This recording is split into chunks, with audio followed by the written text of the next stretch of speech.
Good afternoon and welcome to Quick Connect. We are going to get started in just a few moments. I'd like to thank you for joining us today. If you're joining us on Facebook Live, you're welcome to add any questions or comments into the comments section on our Facebook page. Like I said, we will be getting started in just a few moments, but I do want to let everyone who's joining us know that this event is being recorded.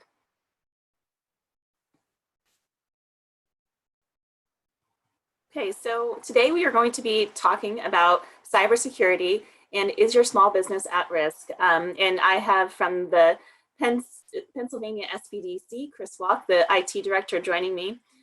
And we will introduce him in just a moment, but I just want to remind you, if you're joining us on Facebook, thank you for joining us. And if you have any questions or comments, please feel free to use the comment section underneath this actual chat box. And you will be able to type in your questions and we will answer them live. You're joining us as part of the Penn State SBDC services. We are offering this Quick Connect as kind of an informational type service, but we also do consulting, free consulting, training, information services, resources, and referrals. So if that's something you're interested in getting connected with, you can, of course, click on our Facebook page and find our website. Reach out to us there, but I will also be sharing those links towards the end of the talk. So I'd like to start out today by introducing our guest speaker, Chris Walck. He's going to be talking to us again, as I said, about cybersecurity. Chris, do you want to go ahead and unmute and join us? Thank you, Elizabeth. Good morning. Good afternoon now, I guess. Yeah, it's right on the border. Awesome. Yeah. Well, thanks for having me. Yeah. Well, thank you for joining us. I'm really excited about this talk. I spoke with you just yesterday or last week, I guess, and you really opened up some ideas that I was not aware of. So I think that we're going to be able to offer some great ideas to some small businesses around cybersecurity. So before we begin, can you kind of just introduce yourself, tell us what you do and a little bit about your background? Yeah, absolutely. Good morning, everyone. My name is Chris Walck. I'm the IT director for the Pennsylvania Small Business Development Center, the lead office at Kutztown. I joined the organization just a little more than 2 years ago after 15 years of working for central IT and higher ed. So I didn't come to this position with any experience in entrepreneurial, development. I'm not a small business owner. I don't have an MBA, but it was really a great opportunity for me to explore that. It's something that's been important to me. And I should say at the outset that in my previous 15 years of working in this space, there's only a very small period of time where I was exclusively doing work in the security space. It was always a part of my responsibilities, but it was only about 6 months where I specifically focused on cybersecurity. And why I think that's important here is that much like most of our small business owners and our clients at the SBDC, I have to wear a lot of hats.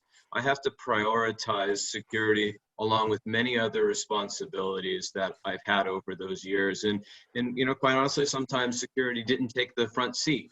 And I incurred some risk as a result of doing that. And we're going to talk more about this, but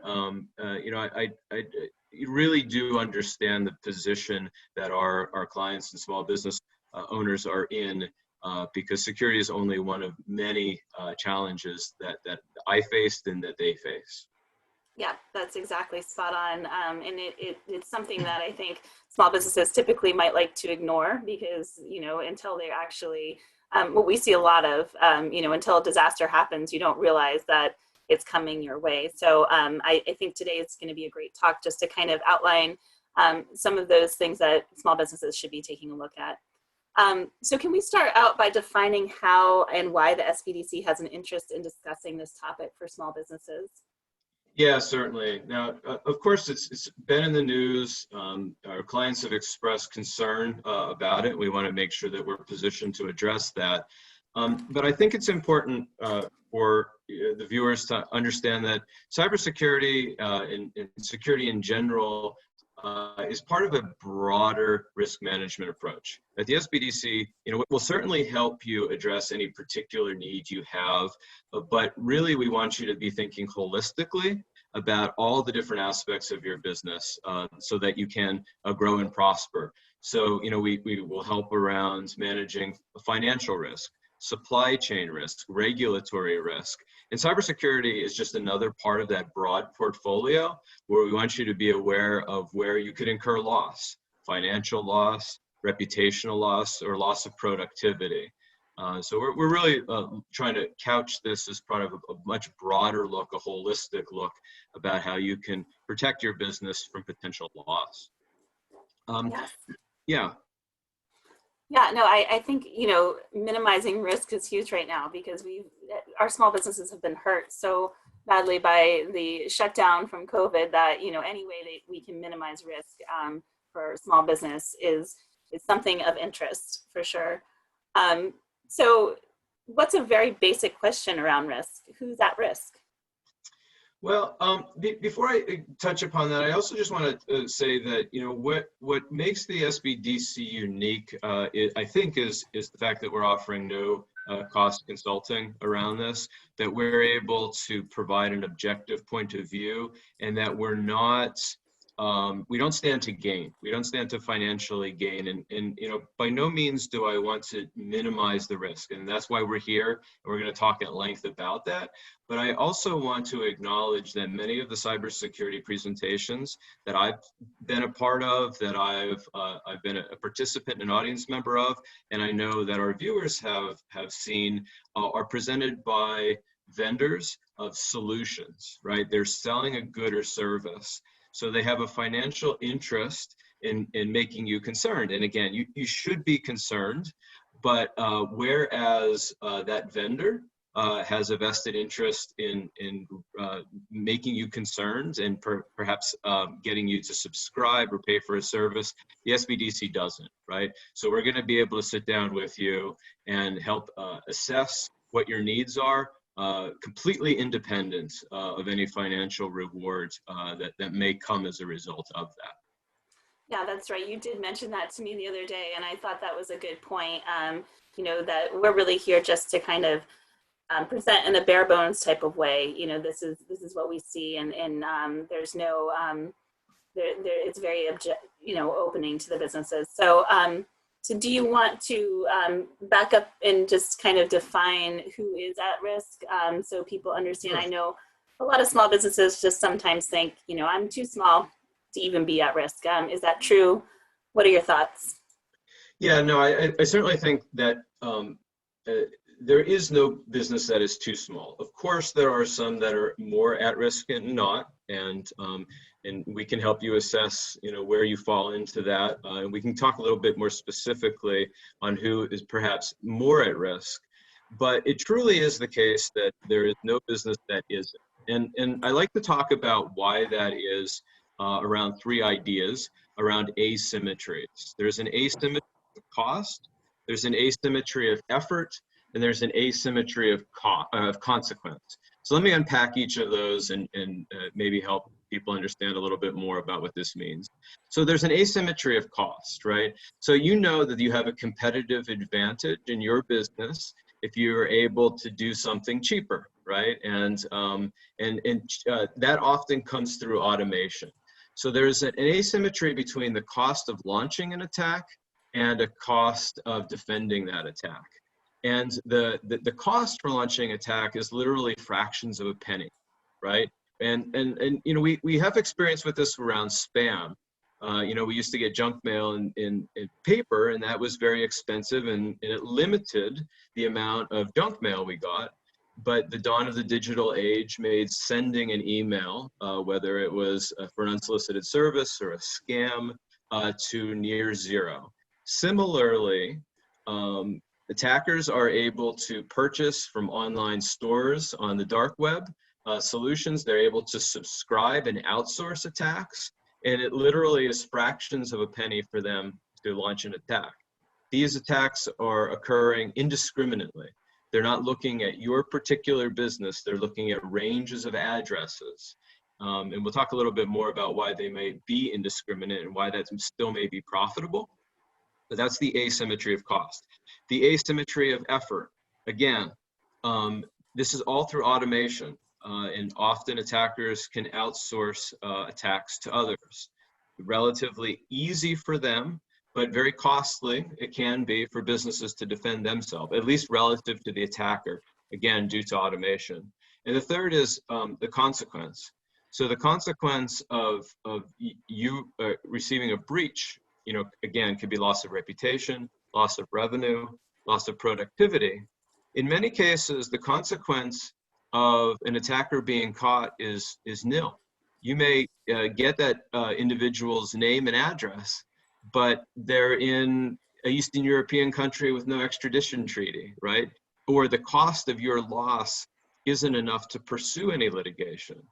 So these asymmetries make it very attractive, no matter how small you might be, to be a target. Yeah, that's very interesting way to put it, to present it to small businesses. I don't think any of us realize the asymmetries, as you pointed out. So thank you for that.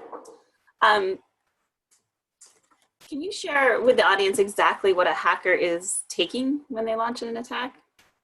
Yeah, that's a good question. And there are, of course, targeted attacks where the attacker knows specifically that there's perhaps intellectual property that they're looking for. And so we start talking about some specific risks. So if you're a small business owner in the manufacturing space, that's a particular risk that's unique to you. If you're in the healthcare space, health records is the type of thing. But due to the automated nature of many of these attacks, the attacker doesn't actually know what it is that they're stealing. They will exploit a weakness, they'll cause a breach, they'll extract data, and it's only after that data has been extracted and moved into their environment do they even know what they have.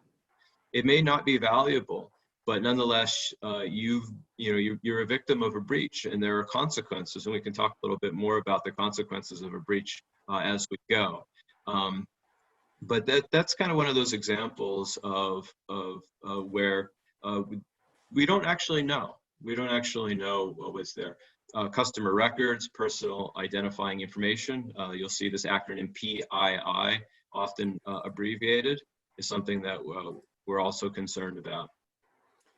Yeah, that's very interesting. You noted that to me the other day when we were kind of prepping for this, and just that they're just taking stuff, and so we don't really know. They don't know what they are taking until they get it home and unpack it, so to speak. So so very interesting. Yeah. So go ahead. Yeah. No. Something else that this is brought up, and just thinking about recently is, COVID has changed business models for everyone, including cyber criminals, right? And so whereas point of sale systems were a real point of a target, because we're not doing as much in-store commerce, that revenue stream has dried up, or at least been greatly limited by cyber criminals. So they've had to pivot to perhaps lower hanging fruit. They have to, or higher fruit in this case, where, they have to work harder, and they have to maybe look at some targets that previously weren't before. So you may have seen an uptick in activity, either, if not you personally, perhaps within your industry. And some of that is driven by changes in the business model for all of us, including cyber hackers. Yeah, great point. Great point. So I know that you have some great tips on cybersecurity, but you also have some assumptions that you're going to make before you get into those tips. And so those assumptions are very basic cybersecurity tools that you assume small businesses are already utilizing. Can you kind of describe those? Sure. Yeah. I mentioned about how things have changed for COVID, and a lot of the questions that I've gotten from clients have been around specifically working from home. And we'll look at that. But before we look at specific things around working from home, I want to make sure that everyone's doing the basics, right? That you're using a password manager, that you're using antivirus, things of that nature.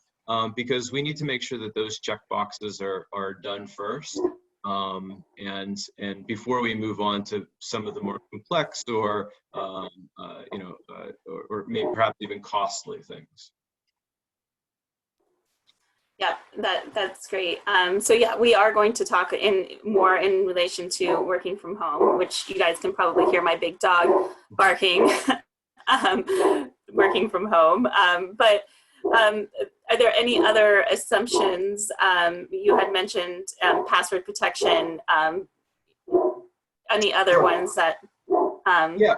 So password managers, and if you're not familiar with the password manager, that is something that you install in your web browser, and it's a way of securely keeping passwords. You know, one of the cliches, if you've ever attended a cybersecurity presentation, is, you know, your password should be complex. You know, it should have upper, lowercase, special characters, numbers, and maybe most importantly, you should never reuse it. Well, that's very challenging, and I have literally hundreds of sites in my role that I need to keep track of. I couldn't take that advice if I wasn't using a manager. And what a manager does, and some of these are built into browsers, and there's pros and cons with using browser-based solutions, but is really give you that opportunity to take that advice and create unique, strong passwords for every site. There are other aspects to these products that could be very beneficial in the business space. For instance, an owner could share a password with a colleague, with an employee, without the employee actually knowing what that password is. So perhaps there's a website where inventory needs to be purchased and you'd like to delegate that responsibility to them, but you don't actually want to share the password. Using a password manager, there's a way that you can do that, and you can get access to the resources that your employees need without completely compromising security through the use of shared password. Other assumptions is you're using multi-factor authentication where that's available, that you're providing awareness and training to your coworkers and your employees, that you have data retention policies. If you don't have one, now's a great time. And that doesn't cost anything, right? I mean, well, time is money, but in terms of actual outlay of capital, we can create retention policies. Really easy one, an important one, is to remove dormant accounts and services. We've all created test accounts and trial accounts for maybe a particular project, and we found that it wasn't useful or it met its need, but we don't have that ongoing need. One of the really easy things we can do is limit what I refer to as the attack surface. If you're not using an account, close it down. If you can't close it down, at least delete as much data as you can to limit the opportunities that a breach would entail. And lastly is to create, review, or update any social media policies. And I'll give you an example here is around LinkedIn.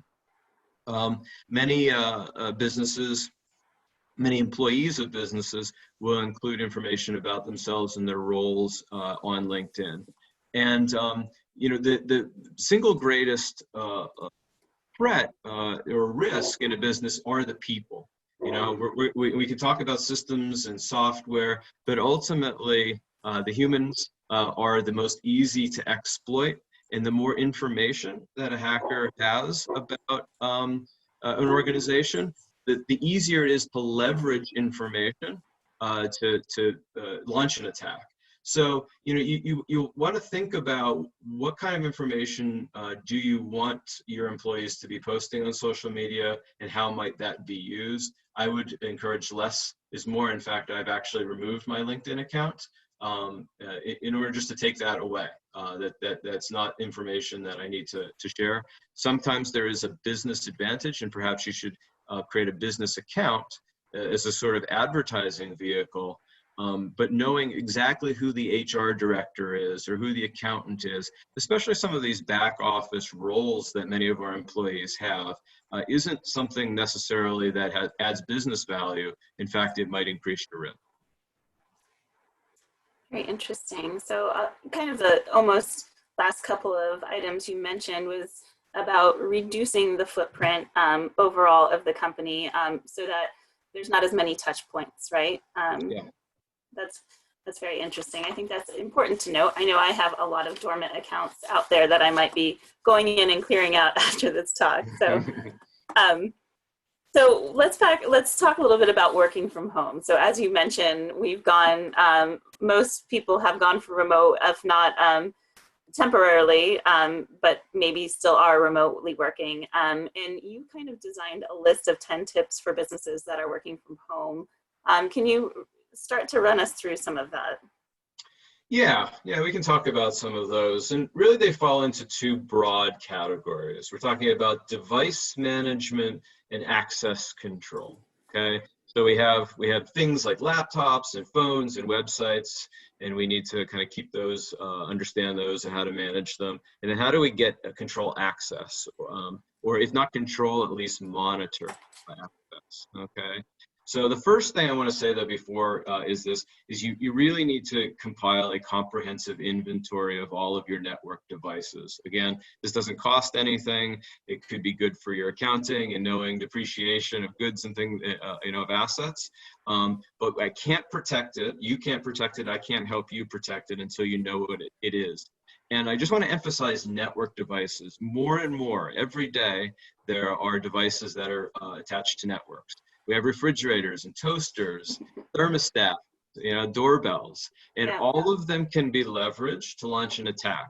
I didn't know this until recently, but my Nest thermostat actually has a microphone in it, and it's off by default. No one's exactly sure why it's there. Perhaps sometime in the future, Google would like us to be able to use our voices to change it.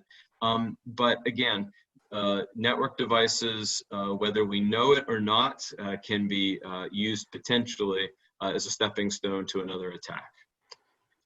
So, the first step I just want to add or talk about is getting employees a company-owned laptop. Okay, as we move to a work from home, employees who maybe in the past were in the office and had a company-issued desktop now are working from home. And maybe they're using a personally owned laptop.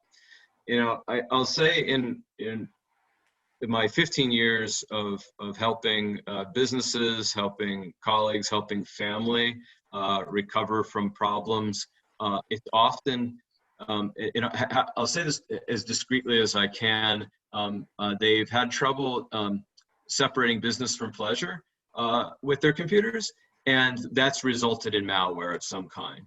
It's resulted in viruses, it's resulted in ransomware, it's resulted in just a slowdown of the computer as other junk has gotten installed, okay? So there's a productivity aspect as well as a security aspect here to issuing laptops to employees. Some other things to consider in this regard is around security and privacy. These two things go hand in hand. And actually, if I had to pick one over the other, I'm a huge proponent of privacy. And this includes privacy for our employees. There was a move when people started working from home to install software to monitor what employees were doing to ensure that they were meeting productivity goals, right? And they weren't watching Netflix and shopping when they were supposed to be working. That's not a solution that I'm going to recommend. But if you're concerned about how employees are using company assets and what they're doing with company time, a great first step might be issuing a laptop. And for each of these steps, I like to acknowledge that there's costs. Okay, there's complexity costs, there's financial costs, and then we also like to talk about how important I think this is. So issuing laptops is relatively low in terms of complexity, but new laptops aren't cheap, right? And we know that. So and what I'm about to say is applicable to all these tips, I think, is we like to encourage businesses to scale into these solutions, okay? And what do you think, Elizabeth? Now's a good time to talk about costs and budgeting? Yeah, I think, since you just told everybody to buy a laptop for each employee, it might be good to mention how to do that. Yeah, so I certainly understand that budgets are constrained. This might not have been in the plan. So as a rule of thumb, just to start a conversation, I like to recommend that a business budget's $1,000 for every employee, okay? That might not be practical. But as a starting point, in order to sort of really make progress, we might start with that. Okay. Now, if you have 5 employees, and you know, so let's just say we take that recommendation where we have a $5,000 annual budget. It might not be the best idea to start out with 5 laptops. Maybe there are other needs through an analysis that you do with an SBDC or a consultant that needs to be addressed. So what I like to recommend is that you scale into solution. Perhaps you have a 5-year plan. You acknowledge, yeah, every employee should have a laptop, but we're going to do 1 laptop this year, and then another in year 2, and another in year 3, another in year 4. And maybe, you know, you own the company. You should treat yourself. So you get the laptop first. You get a new laptop every year, and then you move that laptop down the organizational chart, so that's, you know, maybe the intern gets the one that's 5 years old. And so you're both on a replenishment cycle, so that the right people in the organization are getting the right technology at the right time, and you're also meeting the cybersecurity goal. I have a question around that. And so speaking of cybersecurity and 5-year-old laptops, can you trust a 5-year-old laptop to keep up with changes and continue to be secure? Is that something, can you add updates to keep it secure?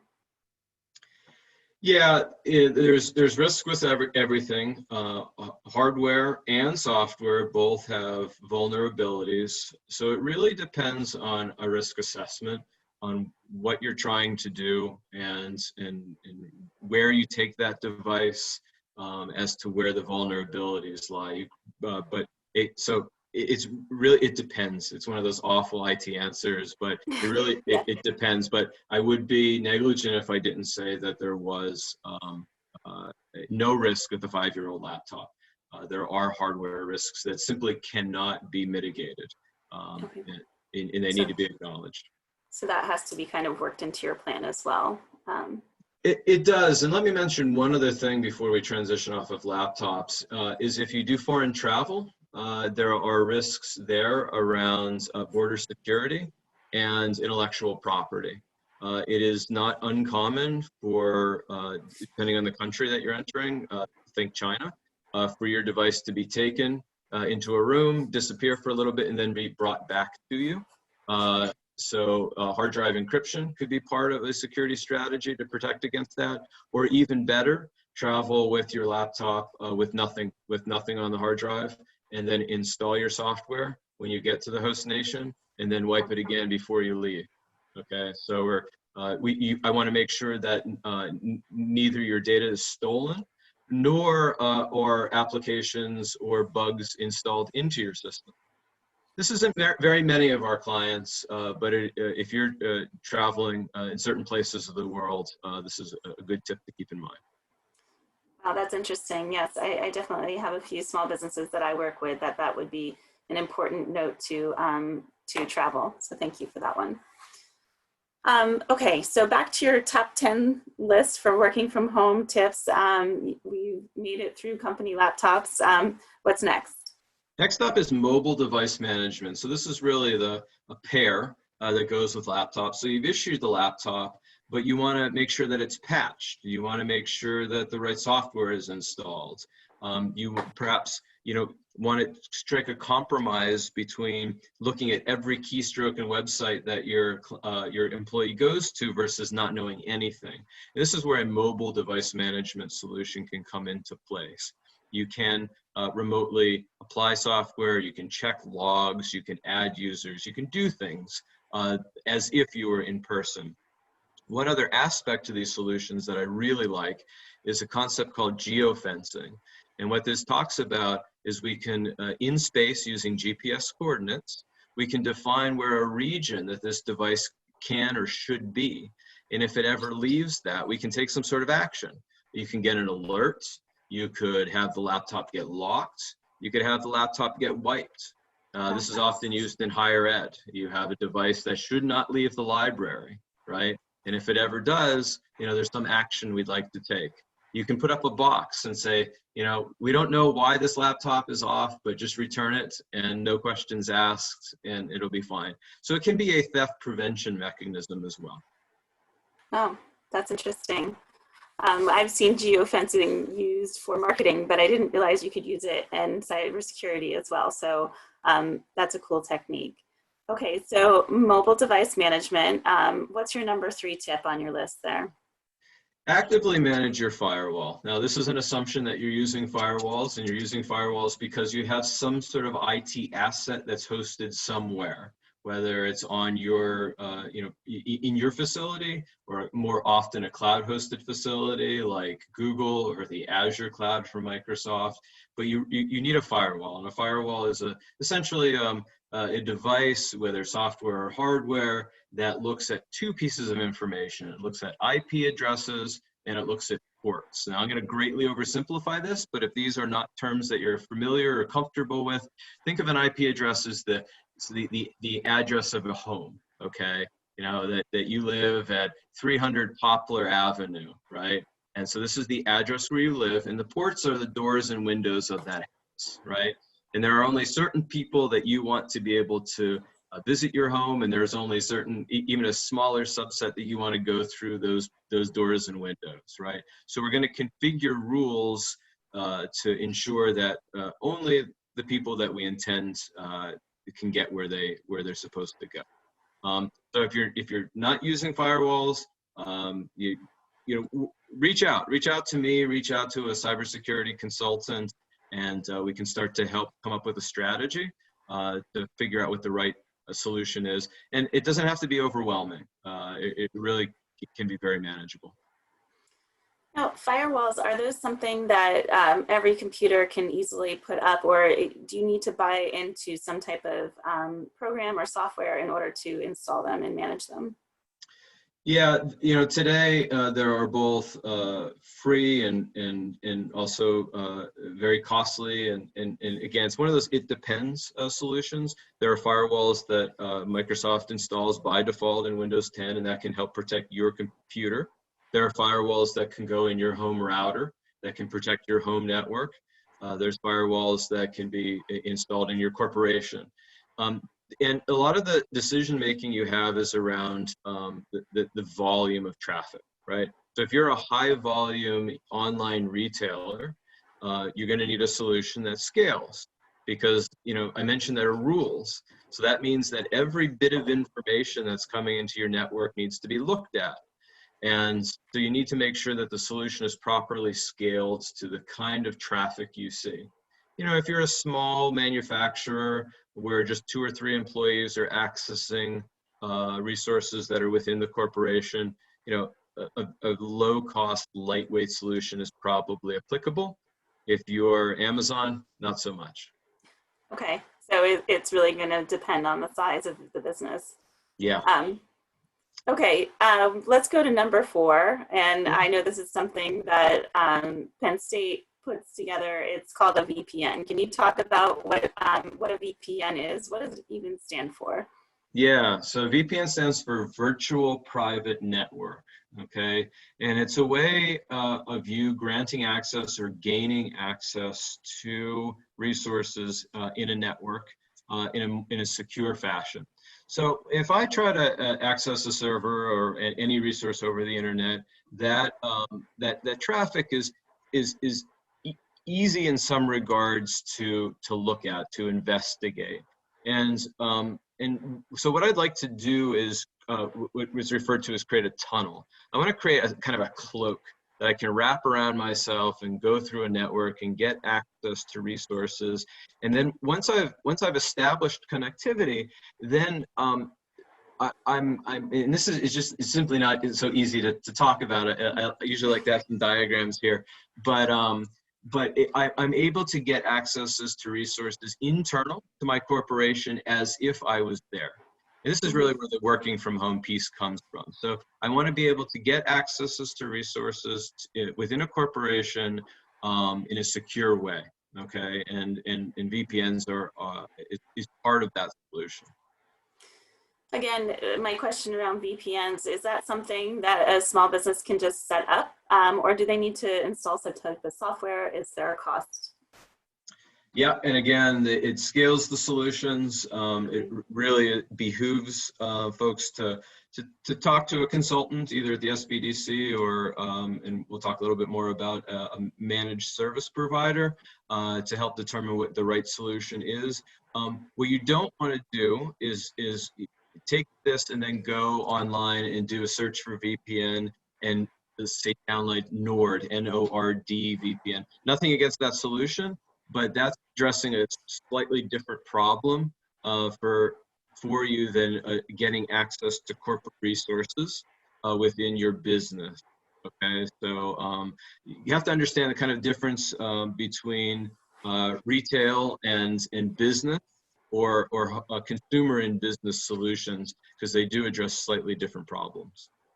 Okay, and one more kind of basic question around a VPN. Do you need any hardware to create a VPN, or can you just create this cloud-based? Yeah, both of them are available. There are cloud-based VPNs. Now that's predicated on having cloud-based resources. So if you're hosting your own web server and it lives within an office building, within your business, then that cloud-based solution may or may not be the right one for you. You might want to have a piece of hardware that's living right next to that server.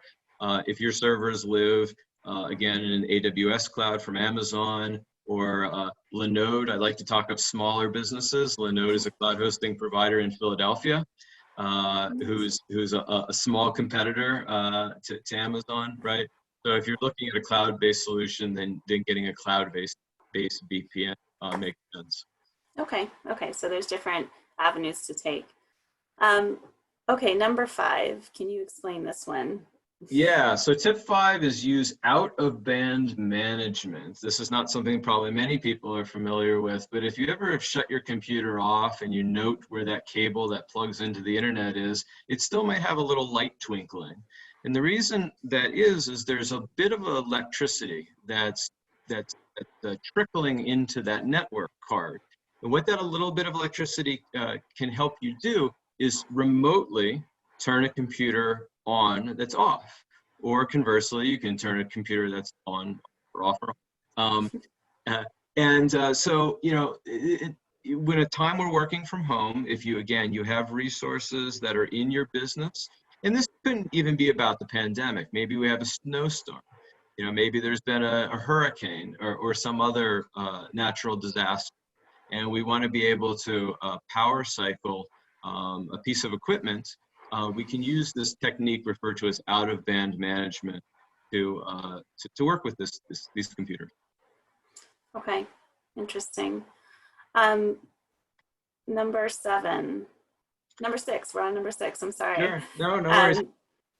Yeah, tip 6 is get an IP address, right? So we talked a little bit again about what an IP address is. And just to add to that, so when we go to a website like www.google.com, that's a word that we can remember. It's easy for us humans to remember, but underneath that name, that label, are some numbers, and those numbers are the IP address. Okay, and when you get an IP, when you work with your internet service provider, your ISP, that might be Comcast or Verizon, Service Electric, there are hundreds of them.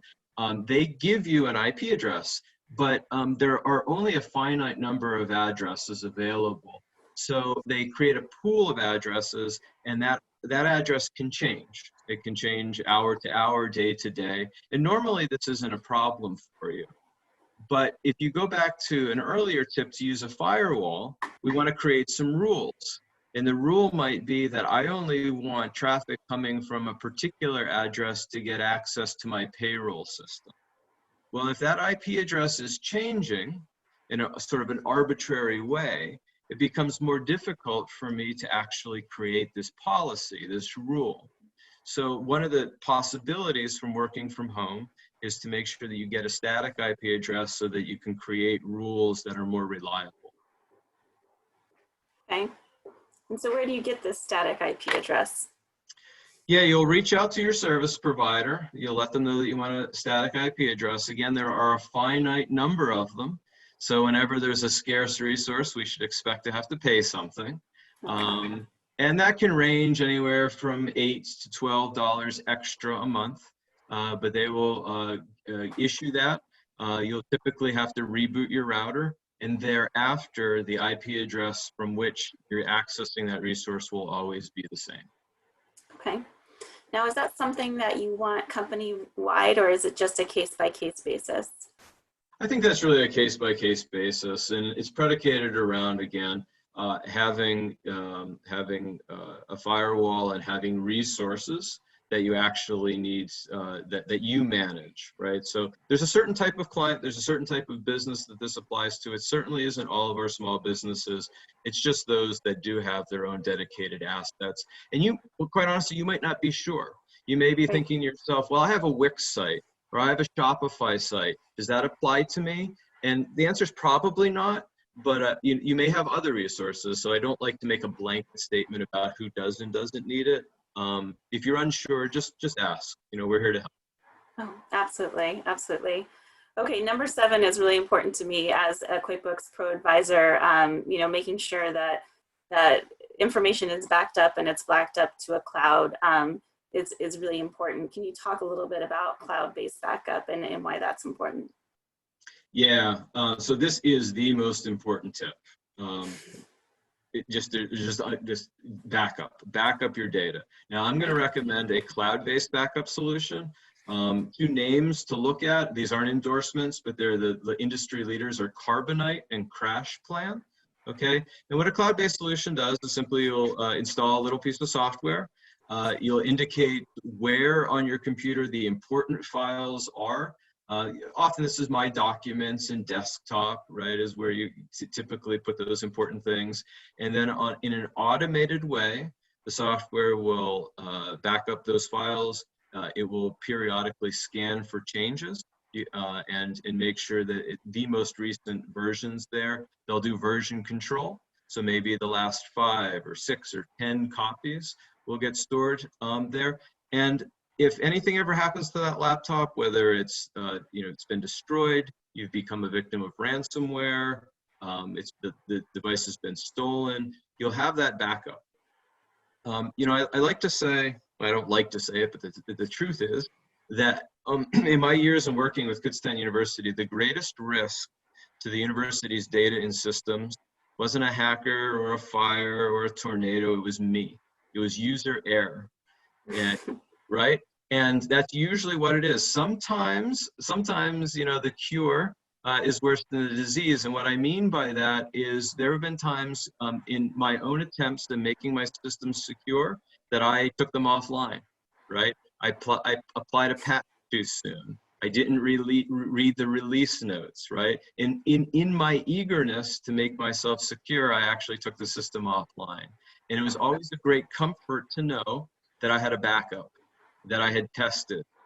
So, our primary concern this afternoon is around cybersecurity, but there are lots of threats that can cause data loss, and knowing that you have a backup is the greatest peace of mind. Right, that is, and I've seen it, before cloud-based services, it was the external hard drive, and then there was always the risk of losing that external hard drive as well. So cloud-based has been really great. Now, you mentioned 2 different cloud-based services. How are those any different than, say, something like utilizing Dropbox? Is that a secure platform to be backing up files to? Or are these more secure? There is an element of security there, but I also like to find solutions that are designed specifically for this particular use. Dropbox is great for sharing documents amongst people, but it is not specifically designed around backup and recovery. So there are kinds of optimizations too that can go on, sometimes around version control, sometimes around batching of processes. And what I mean by that is maybe you have a very large video file, and that software that's designed specifically for backup can either break it into pieces, or it can wait for more important work to get finished before it backs up. Backup is important, but getting the work done at the moment is more so. Companies that are specifically looking at backing up software are going to have solutions that are optimized for that task. Oh, that's a great tip. Thank you. Okay, moving down our list, we have a couple more, and this one was really important too as well. Number 8, can you explain what a managed service provider is and why you should hire one? Yeah, so tip 8 is that a managed service provider. You'll see it abbreviated as MSP, and it's essentially you're going to outsource some of the work here, and cyber, we do our best to educate. And I will work with anyone to try to help them become more secure, to recover. But the fact is that things change quickly, that things are complex, and you can be your own worst enemy. Okay, and even as someone who spends a lot of his time reading about this and implementing solutions, I am not presently a cybersecurity professional. I am not doing it full time. And so in the same way that we would recommend as business consultants that you hire a lawyer if you have legal problems, that you hire a tax accountant if you're facing an audit, I think beyond the basics, that you really want to work with a professional, and these are referred to as managed service providers, to help you prioritize. One of the benefits that they can bring is not only being aware of the most recent threats and having a sense of what you might be uniquely vulnerable for you, is some objectivity that, because you're hiring someone, they may be able to come in and help point out some things that maybe someone on staff, right? Because one of the questions I sometimes get is, should I hire in-house or should I outsource? And unless you truly have something to keep someone busy for 40 hours a week, outsourcing to someone and bringing them in only when they're needed for special projects really could be more cost effective. Absolutely. Okay, we've got a couple more to run through here. These have been really great tips. Number 9, can you give us your number 9 tip? Yeah, number 9 is promote awareness. Now, I did say that this was an assumption, but it really is an ongoing effort. And not only is it about education, but it is modeling to your employees that this is important. This is something that you think about. This is something that puts the business at risk. And there are various promotional awareness campaigns. There's one from SANS Security. It's a deployment guide called Securely Working at Home, SANS. They're really one of the premier cybersecurity educators out there. And there are similar guides, but it can help you as a business owner prioritize and articulate and communicate the values around data security and the risks that a poor data management can have on the business. So you definitely want to be doing something, either whether it's quarterly or perhaps your MSP. Many managed service providers make this part of a package, or you can negotiate that education and employee training can be part of a package that an MSP provides to you. Nice. I think that's a great tip, especially the modeling it. I know that different organizations have different expectations, and unless you're modeling the expectations that you're requesting of your employees, you're not going to see what the results that you want. So great tip there.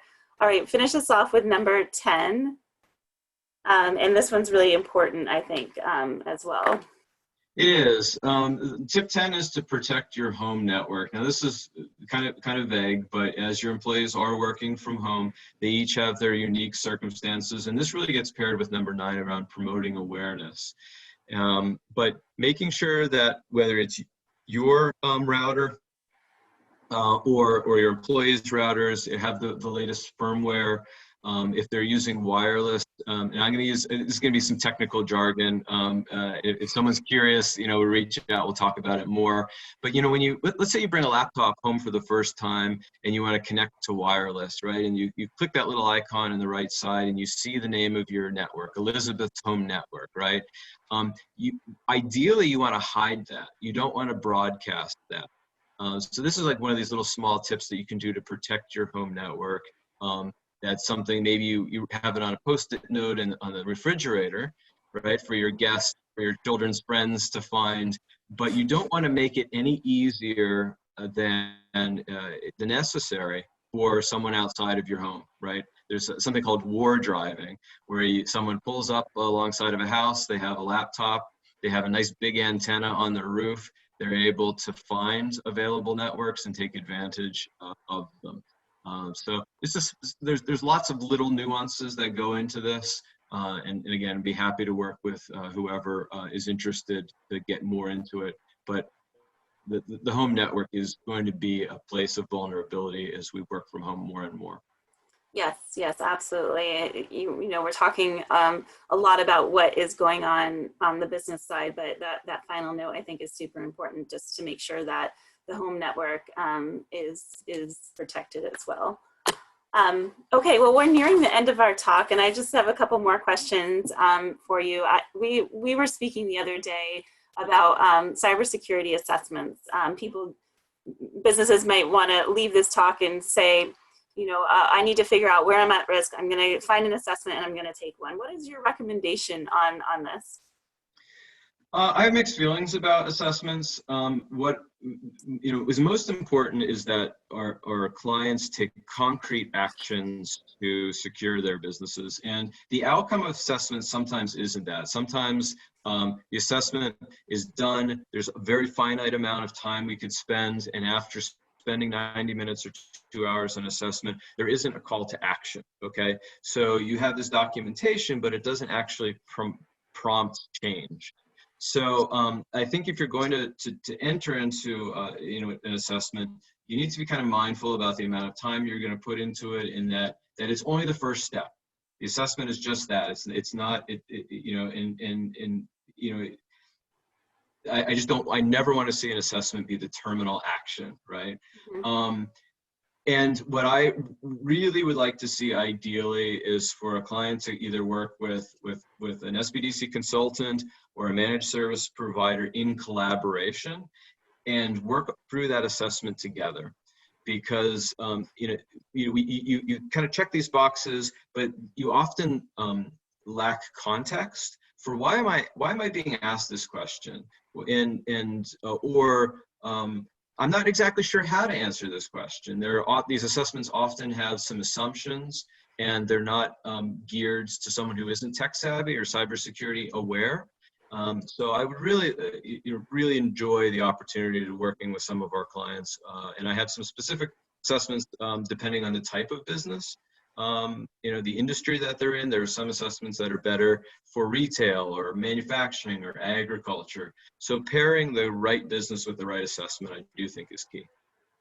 Yeah, absolutely. I think that's a good point, that an assessment should not take over actionable steps that need to be taken. And you've given already some great actionable steps that businesses can start to take before even considering assessments. So thank you for your tips today. Do you have any final points about cybersecurity that you'd like to drive home, just to kind of finish up this talk?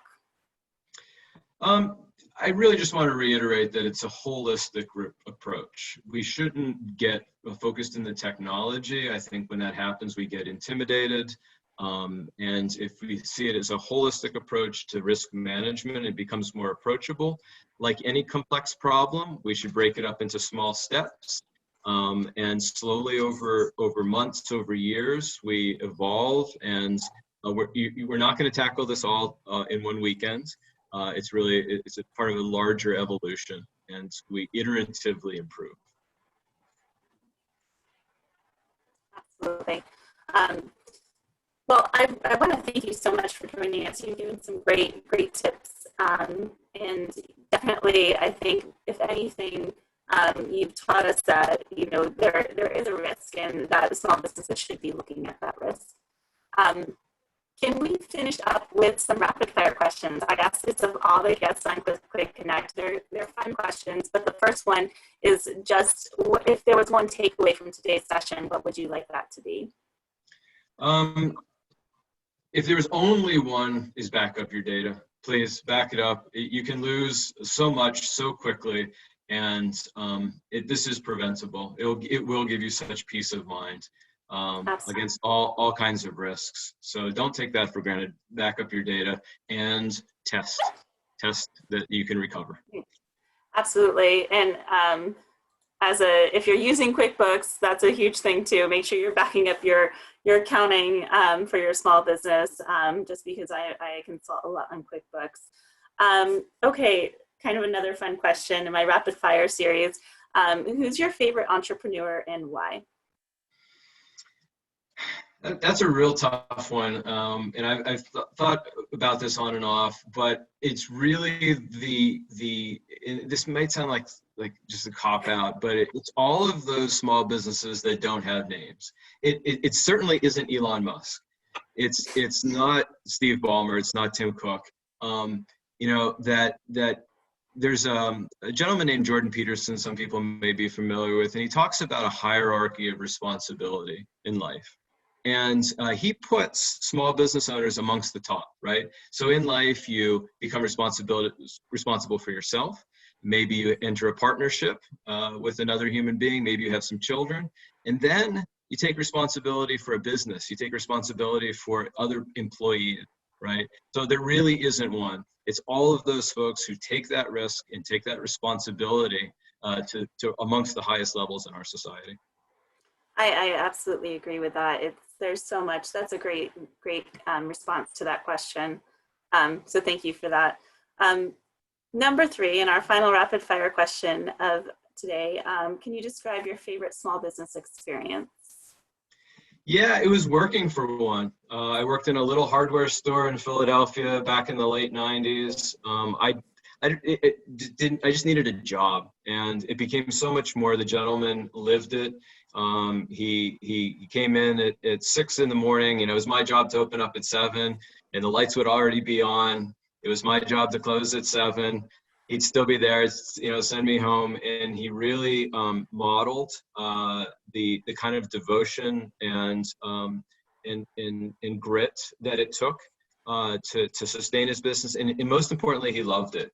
He really did. And it didn't matter how trivial the need was. It could be, a nut or a screw that an 87-year-old renter needed, or it could be something that one of the property owners in a high-rise had. He truly cared about his customers and showed such devotion and dedication to the business that he showed me what was possible. Well, that's a really great story, and I'm finding a theme when I ask this question to all my guests, that it's the focus on the customer and the dedication of the entrepreneur that really drives home small business experiences. And I know a lot of our businesses that we work with really emphasize these two characteristics. So great response. And thank you for joining today. I'm going to go ahead and finish us up on our talk by introducing some topics that are coming up in the SBDC and in the network. Here I wanted to mention that next week we're having, or at the end of this week, there's a cybersecurity webinar coming actually October is Cybersecurity Month. So we're going a little bit deeper into cybersecurity at the end of, or actually Thursday of this week. There will be some guest speakers from the Penn State Dickinson Law, and as well as the College of Information Technology. Those talks will be a bit different on cybersecurity. So if this was something that kind of piqued your interest, I would definitely suggest that you jump onto that talk. You can find that talk on our website, which is sbdc.psu.edu. And if you click on events, you can register for that and sign up now. I also wanted to mention next week on Quick Connect, this is a talk that happens every week at noon on Tuesday. Next week, we're going to be talking about manufacturing in Pennsylvania.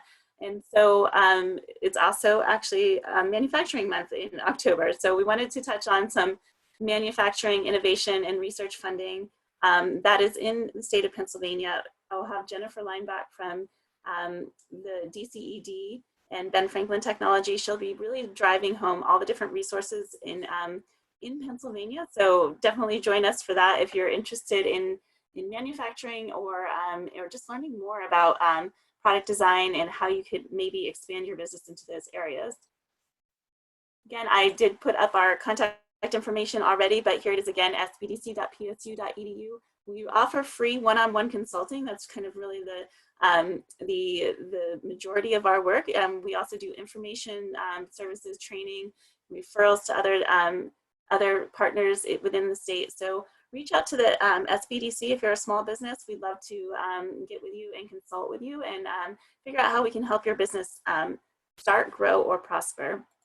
If you're not already following us on social media, a lot of you are joining us on Facebook, but we're also on LinkedIn. We're also on Instagram, and we're also on Twitter. We have a great marketing team that really pushes out a lot of information for small businesses.